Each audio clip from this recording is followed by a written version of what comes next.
درود بچه‌ها، چطورین؟ به قسمت سوم از زندگی و کار کوجیما خوش اومدیم. میدونم یه ذره طول کشید، بعد زودتر از اینا اوکیش میگم، ولی خب بالاخره نشستم و گفتم که ریکوردش کنم. امروز میخوایم در مورد انجین گیم دف استرندینگ صحبت بکنیم و بعدش به تریلر سوم بازی همین دف استرندینگ، بازی جدید کوجیما، ریاکت میکنیم. بریم که داشته باشیم. خب بچه‌ها، یه سری اطلاعات در مورد انجین گیم دف استرندینگ میخوام بهتون بدم و اینکه چقدر کوجیما در کلا صنعت گیم و بین بقیه کمپانی‌ها محبوبه. خب از اونجایی که باید بدونین، اسم انجین گیم دف استرندینگ دسیما انجین هستش. حالا چجوری اصلا دسیما انجین به دست کوجیما رسید؟ اینطوری شد که وقتی که کوجیما از کنامی جدا شد و وقتی کوجیما کنامی رو ترک کرد، به حدود مدت 1 سال هیچ فعالیت خاصی نداشت. به قول بچه ها در گوشه تاریکی نشسته و منتظر یک موقعیت بود که دوباره به سمت نور بدوه. و اون وقت حدس بزن چی شد؟ سونی رفت سراغ کوجیما. سونی دید که کوجیما بیکار، عملا زیر هیچ شرکتی کار نمیکنه، زیر سیطره هیچ شرکت دیگه نیستش. سونی این موقعیت عین یک طلای ناب و خالص دید، گفت استاد بیکاره، بریم سراغش.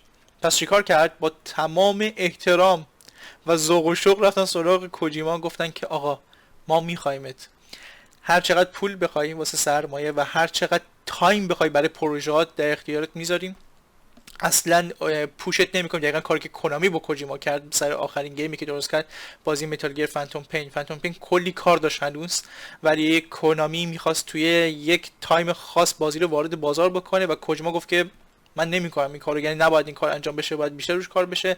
به خاطر همین با هم دیگه به مشکل برخوردن. ولی سونی این کار نکرد. سونی تمام پول و تمام سرمایه، تمام تایم که کوجیما میخواست و در اختیارش گذاشت، گفت بیا واسه ما کار کن. کوجیما هم که از این موقعیت استفاده کرد و با همدیگه شروع به همکاری کردن. سونی با کوجیما به همدیگه پیوستن. ولی این تازه شروعش بود. وقتی کوجیما به سونی پیوست، چیکار کرد؟ با هزینه خود سونی و به کمک چند تا از دوستای نزدیکش که داشت، به نام یکیش گیرمو دل تورو، یکی از کارگردانای بزرگ هالیوود هستش که آخرین فیلمی هم که درست کرد شیپ آف وادر بود که کلی هم اسکار گرفت، با همدیگه میرفتن به شرکت‌های متفاوت گیمینگ سر می‌زدن. چون کوجیما یک ویژن، یک عکس خاصی تو ذهنش هست وقتی میخواد روی یه پروژه کار بکنه و دنبال اون تکنولوژی میگشت، دنبال اون موتور گیم میگشت، دنبال اون انجینی بود که بتونه اون تصویر تو ذهنش رو بتونه تو گیم پیاده بکنه. و در آخر به شرکت گوریلا گیم رسید. گوریلا گیم شرکتی بود که بازی بسیار زیبای هورایزن زیرو دان رو درست کرده بود. شما میدونین بازیشو سر خیلیتون بازی کردین، خیلیتون هم میشناسین اگه بازی نکرده باشین.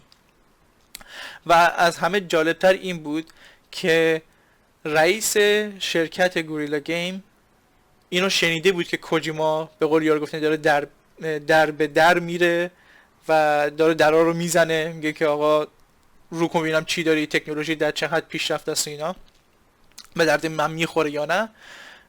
اینو شنیده بود و وقتی کوجیما رسید به در خونه گوریلا گیم که فکر کنم تو هلند باید باشه، چیکار کرد؟ اومد با تمام احترام، قبل از اینکه خود کوجیما بخواد پرزنت بکنه خودشو، به پیشواز به پیشواز میشه گفت، پیشواز کوجیما رفتن و اولین هدیه که به کوجیما دادن با ارزش ترین چیزی که اون شرکت داشت بود، سورس کد انجین که باهاش هورایزن زیرو دان رو درست کردن. شما تصور بکن چیزی دیگه بالاتر از این برای اون شرکت نیست که بتونه بخواد به عنوان هدیه بده. میدونین چی دارم میگم؟ سورس کد اصلیشون، یعنی تمام چیزی که داشتن، تمام سکرترشون که چجوری اون، چون اگه بازی هورایزن زیرو دان هم نگاه کرده باشین، خیلی گیم قوی و از نظر ویژوال و از نظر گرافیک خیلی زیباست. اومدن توی یه باکس خیلی شیک سورس کد رو مثل یه حالا فلش درایو یا هر جور دیگه توش گذاشتن و تقدیم کوجیما کردن و وقتی کوجیما بررسی کرد و دید و حتی این عکس العمل از طرف اون شرکت دید، این احساسو داشت که خب یه چیز خاصی بین ما میتونه باشه، میتونیم خیلی راحت با هم دیگه همکاری بکنیم و اینکه خیلی خیلی خاص بود. و دسیما، خود کلمه دسیما اینطوری بود که وقتی ژاپن خیلی زمان سامورایی منظورم دارم میگم مثل کره شمالی الان خیلی محدود کرده بودن خودشون رو، با هیچ جا تجارت نمیکردن و شکستن این دیوار محدودیت رو با انجام یه مبادله کالا به کالا بود که روی یک که از این مکان به یه مکان دیگه باید میرفتن. اون پل اسمش دسیما بود. خیلی قشنگ و این اسمو کوجیما انتخاب کرد برای این انجین و تیم کوجیما پروداکشن و تیم گوریلا گیم با همدیگه کار کردن، اومدن با همدیگه کار کردن و حتی اون موتور که همون موقعش هم خیلی زیبا و خیلی قدرتمند کار میکرد 10 برابر قوی ترش کردن و اطلاعاتی که کارکنان کوجیما پروداکشن داشتن به گوریلا گیم دادن و خود و هم از اون ور به طرف کوجیما اومد و با هم دیگه یک انجین بسیار قوی رو تولید کردن. همونطور که رو تریلرهای مادرین تریلرهای دف استرندینگ رو می‌بینی همه اینا ریل تایمه، یعنی اینا همشون از روی خود انجین گیم رندر شده. متوجه هستین چی دارم میگم و میخوام قدرتش رو ببینین. و حتی کوجیما گفته بود که نگران نباشین حتی از این زیباتر خواهد شد قضیه و خود گیم. خواستم این رو بدونین. خیلی حتی خود اسم دسیما از کجا اومد، همونطور که گفتم اولین قرارداد یا اولین مبادله کالا به کالا که ژاپن انجام داد بعد از خیلی سالها محدودیت روی اون پل انجام میشد که اسمش دسیما بود و اصلا چجوری دست کوجیما به دسیما رسید و عملا گوریلا گیم باعث شد که ما دف استرندینگ رو خیلی زودتر بگیریم، وگرنه باید خود کوجیما پروداکشن مینشستن و کد نویسی میکردن چون دیگه دسترسی به فاکس انجین نداشتن که باش متال گیر رو درست کرد که متال گیر هم در زمان خودش یکی از بهترین و زیباترین گرافیکا رو داشت، یکی از بهترین فیزیکا رو داشت، یکی از بهترین نورپردازی توی گیم رو داشت. چون دسترسی به اون نداشت به خاطر هشتگ فاک کنامی، آره اینجوری شد که دستش به دسیما انجین رسید. دم گوریلا گیم گرم و اینکه الان ما دف استرندینگ رو کمتر از یه ماه دیگه به دست اون میرسه. خب بچه من تریلر رو آماده کردم، بریم با همدیگه سومین تریلر از بازی دف استرندینگ رو ببینیم و ببینیم که کوجیما برامون توش چی گذاشته. یه دونه ایستر اگ خیلی جالبم توش هست که آخر ریاکت بهتون نشون میدم. خب بچه من تریلر رو آماده کردم، بریم با هم نگاه کنیم. Once there was an explosion, a bang which gave birth to time and space. Once there was an explosion, a bang which set a planet spinning in داره space. در مورد تئوری بیگ بنگ صحبت میکنه. هدیو کوجیما گیم. A bang which gave rise to life as we know it. دوباره خرچنگای مرده ولی این دفعه گلوگیا هست انگار.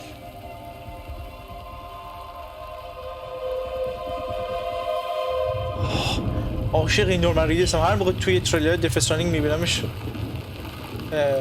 موبتم سیخ میشه.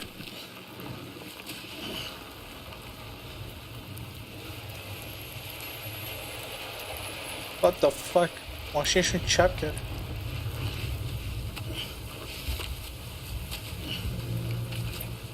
او شیت زانوش به فاک رفته. What the fuck is this؟ جنازه است.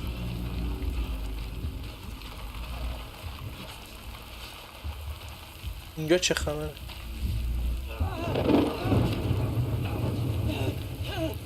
اوه شیت سان، ماشین به اون عظمت چپ کرده روی این. او میگه این جان.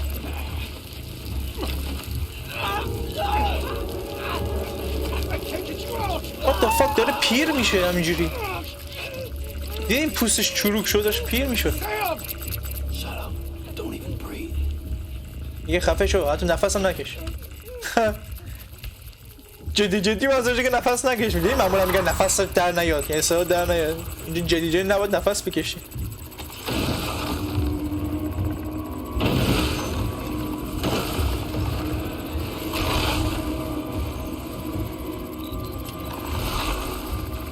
اون دستگاه انگار که داره اسکن میکنه، داره دیتکت میکنه اینا رو. چی هست اینا؟ what the fuck؟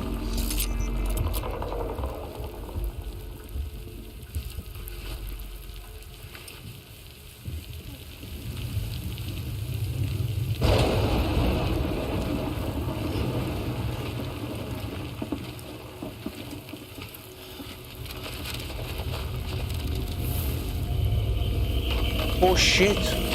What the fuck?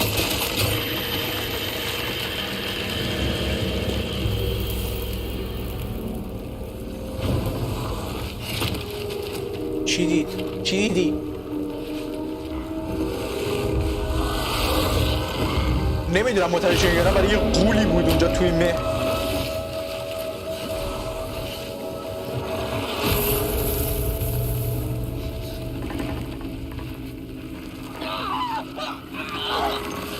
جای دسته رفت روی خون زانوش، یه دفعه شروع کرد به سوختن. رفتن سراغش. نمیدونم متوجه هست، یعنی یه سری روح مانند دوره برای یارو بودن. What the fuck؟ Oh shit.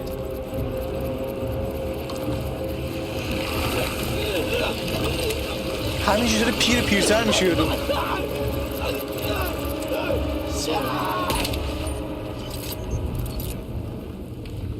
هیدشات. دا ترکون یارو رو. What the fuck؟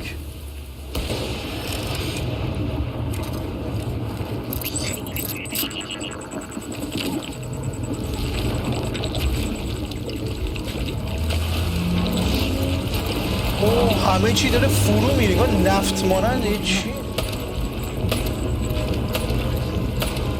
چی میزنه؟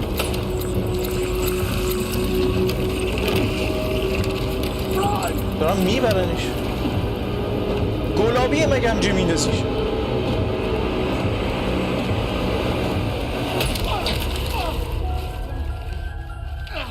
نتونست خودشو بکشه. چی شد؟ کی اینو گرفت؟ اوه، جاذبه سر و ته شد. اوه، what the fuck؟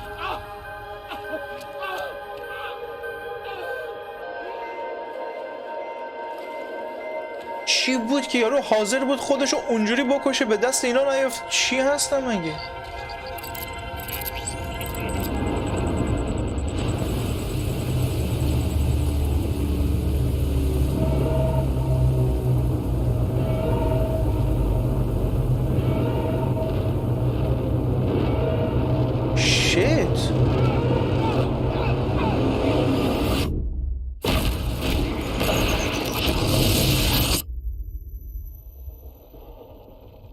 What the fuck happened? Shisha. What the fuck is happening, man?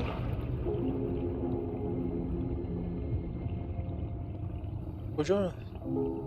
فیزیک موهاشو میبینی تو آب چرا خوب؟ اوه، روی سینه‌ش اصلا اثر دستو سوخت. انگار میسوزونن جاشو، میذارن مارک میکنن.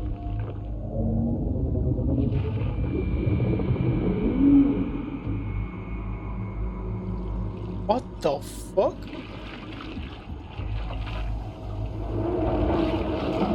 بعد خارج آب داشت شنا میکرد. چی شد؟ این همون مارکی بود که روی کت اون گیرمو دل تورو داخل تریلر قبلی. اگه نگاه نکنین ویدیو قبلی حتما بریم ببینین قسمت دوم.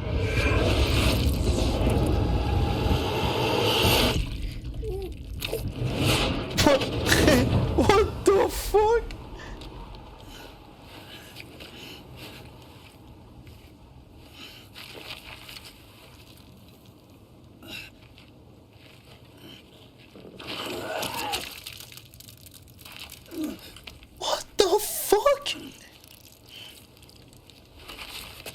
چه اتفاقی داره میفته؟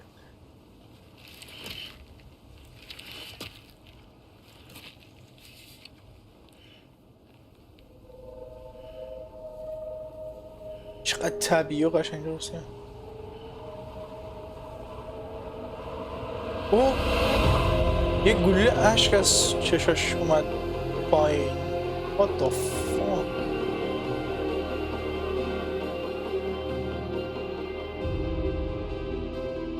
Once there was an explosion, a bang which gave rise to life as we know it. And then came the next explosion.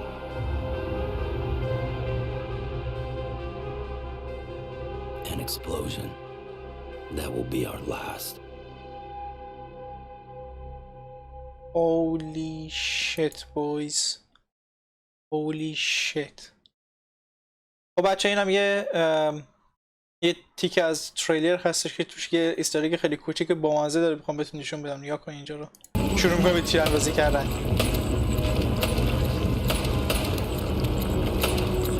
بعد اینجا یکی از زیر پاش داره میگیره.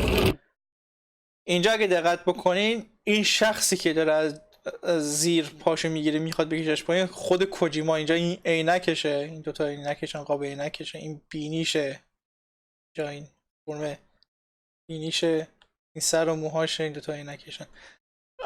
خیلی باحال بود، گفتم شما هم بدونین، جالبه. خب بچه اینم پارت سوم. امیدوارم که خوشتون اومده باشه. خواستم فقط نمیخواستم بیش از این طولانیش بکنم، یک استریگ کوچیک و خود تریلر رو یه سری اطلاعات در مورد انجین خود گیم میخواستم بهتون بدم و از همه مهمتر رابطه خوبی که از قدیم تا الان کوجیما در صنعت گیم با کمپانی‌های خوب درست کرده. این روابط رو میخواستم بهتون نشون بدم و بگم.